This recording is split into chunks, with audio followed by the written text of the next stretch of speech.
මහන්සි දැනෙනවා වැඩි වගේද? මේකට හේතු මොනවා වෙන්න පුළුවන්ද? අපි කතා කරමු මේකේ ප්‍රශ්න තුනක් විදිහට. මහන්සි දැනෙනවා වැඩි වෙන්නේ අපේ මොකක් හරි ලයිෆ් ස්ටයිල් එකේ මොකක් හරි අපේ වෙනසක් වෙච්ච හින්දාද? නැත්නම් මොකක් හරි මෙඩිකල් කන්ඩිෂන් එකක් අපේ ඇඟේ තියෙන හින්දා වෙන්න පුළුවන්ද? අපි පරක්කු නොකර ડોක්ටර් කෙනෙක්ගේ ඇඩ්වයිස් ගන්න ඕනේ මොන වගේ රෝග ලක්ෂණත් එක්ක මහන්සිය තියෙන වෙලාවටද? මුලින්ම ප්‍රශ්න බලමු. අපේ ලයිෆ් ස්ටයිල් එකේ මොකක් හරි චේන්ජ් එකක් හින්දා අපේ ඇඟට මහන්සි දැනෙනවා වැඩි වෙන්න පුළුවන්ද? අපි කියමුකෝ ඔයාට තිබුණ ලොකු ප්‍රොජෙක්ට් එකක් කරන්න. මොකක් හරි ස්ට්‍රෙස්ෆුල් ප්‍රොජෙක්ට් එකක්.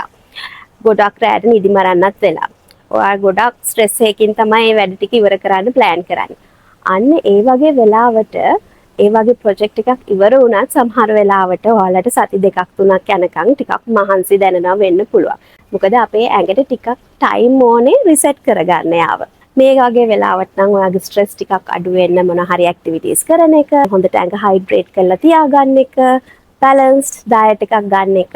ඒ වගේ සිම්පල් ලයිෆ්ස්ටයිල් මොඩිෆිකේෂන්ස්. අනිත් දේ තමයි හොඳ නිින්දක් ගන්න එක. ඒ වගේ දේවලින් මේ මහන්සි දැනෙන එක ටිකක් හිමිසරේ අඩු කරගන්න පුළුවන්. අනිත් දේ තමයි ලයිෆ්ස්ටයිල් එකේ හින්දා මෙන්න මේ මොකක් හරි වෛරල් ඉල්නස් එකක්.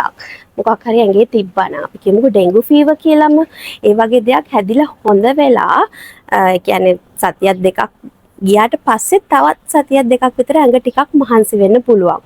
ඒකත් අපේ අර ඉමුනිටි එකත් එක්ක අපේ ඇඟ ගොඩක් මහන්සි වෙලා අපේ ඇඟ තව ටිකක් ටයිම් ගන්නවා එයාගේ අර රිසෙට් කරගන්න ප්‍රොසෙස් එකට. ඒ වගේ ඇරෙන්න අපි කියමුකෝ මේ සති දෙකක් තුනක් යන මහන්සියක් නෙමේ තවත් ටිකක් එහාට යන මහන්සියක් නම් මොන වගේ මෙඩිකල් කන්ඩිෂන්ස් වෙන්න පුළුවන්ද මේකට හේතු වෙන්නේ? ප්‍රධානම හේතුවක් තමයි යකඩ ඌනතාවය. අයන් ඩෙෆිෂන්සි.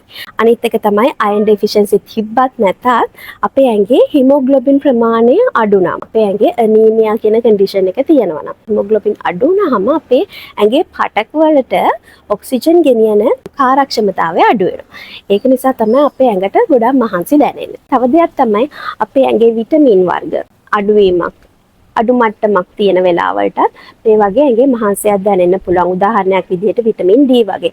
හැබැයි මතක තියාගන්න ඕනේ දෙයක් තමයි මහන්සි දැනෙන ඕනෙම වෙලාවක මට විටමින් අඩුයි කියලා ෆාමසි එකෙන් විටමින් වර්ග ගන්න යන එක හැම වෙලාවෙම සාර්ථක ප්‍රතිඵල දෙන්නේ නැහැ. ඇත්තටම ඔයගේ විටමින් ඌනතාවයක් තියෙනවා නම් ඒ වගේ වෙලාවක ඒක ප්‍රයෝජනවත් වෙයි. හැබැයි අනිකුත් රෝග ලක්ෂණ ගැන හොඳ අවධානයක් තියෙන්න ඕනේ.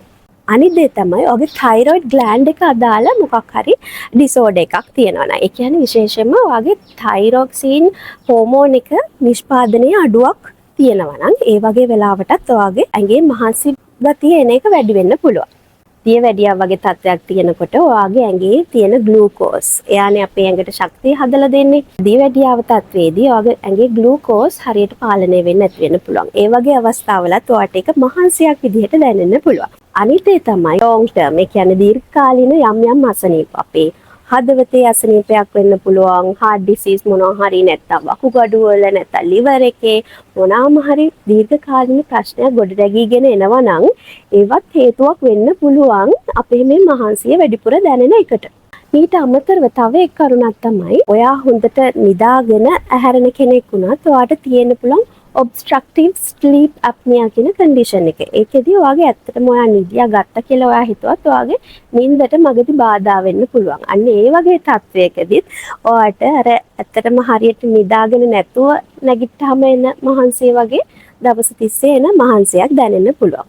එතකොට අපේ තුන්වෙනි ක්වෙස්චන් එක ඒක තමයි අපි මොන වගේ වෙලාවලටද මොන වගේ රෝග ලක්ෂණ තියෙනකොටද පරක්කු කරන්නේ නැතුව වෛද්‍යවරයෙක් ගාවට අනිවාර්යෙන් ගිහිල්ලා ඉක්මනට රෝග විනිශ්චයකට එන්න ඕනි කියලා. මේ රෝග ලක්ෂණ තමයි ඔයාට මේ මහන්සියත් එක්ක හුස්ම ගන්න අපහසුතාවයක් තියෙනවා නම් නැත්නම් ඔයාට ගොඩක් කලන්තේ වගේ තියෙනවා නම් ඒක එක් කරුණක්.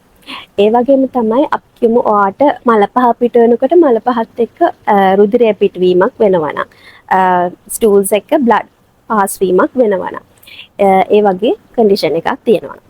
අනිත් ඒ තමයි ඔයාගේ ඇඟ ඔයා එක්ස්පෙක්ට් කරන ප්‍රමාණයට වඩා කෙට්ටු වෙනවා නම් ගොඩක් අයට ඒක වෙන්නේ නැහැ නේද? ගොඩක් වෙලාවට මහත් වෙන එකනේ වෙන්නේ.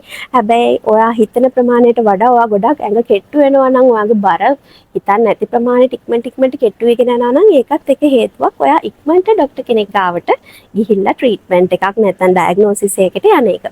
සමහර වෙලාවට තයිරොයිඩ් ප්‍රශ්න හින්දා නම් ඇඟ මහත් වෙන්න පුළුවන්.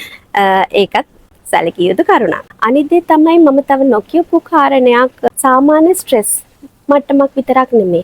ඔයාට ડિප්‍රෙෂන් කියන තත්ත්වය තියෙනවා නම් ඒකත් ඔයාට මහන්සියක් විදිහට දැනෙන්න පුළුවන්.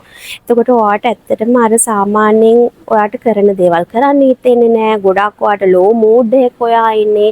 ඩිස්ට්‍රෙස් ලෙවල් එකකින් ඇත්තටම ડિප්‍රෙෂන් යන තත්ත්වයට යන තත්ත්වෙදී වුණත් ඔයාට දීර්ඝ කාලින මහන්සි ගතියක් දැනෙන්න පුළුවන්. තව මෙඩිකලි තව කියන්නේ මෙන්ටලි නෙමෙයි අනිත් තව ෆිසිකලි දේවල් ගත්තොත් ලෝ ග්‍රේඩ් ෆීවර් එකක් එහෙම නැත්නම් දිගට කැස්සක් ඒ වගේ තියෙනවා නම් ඒ වගේ වසා ගැටිති වගේ ඉදිමිලා තියෙනවා නම් වෛද්‍ය උපදෙස් ගන්න ඕනේ. මොනවාම හරි හේතුවක් නිසා ඔයාගේ සිම්ප්ටම්ස් ඔයාගේ රෝග ලක්ෂණ ඔයාගේ එදිනෙදා ජීවිතයට කරදරයක් වෙන තරමට ටික ටික වැඩි වීගෙන යනවා නම් ડોක්ටර් කෙනෙක් හම්බෙලා ඒක ගැන හරි උපදෙස් අරගෙන හරි රෝග විනිශ්චයකට ගිහිල්ලා ට්‍රීට්මන්ට් ගන්න එක තමයි හොඳම දේ. මම හිතනවා මේ වීඩියෝ එක ප්‍රයෝජනවත් වෙයි කියලා යාළුවන්ටත් බලන්න ෂෙයා කරන්න.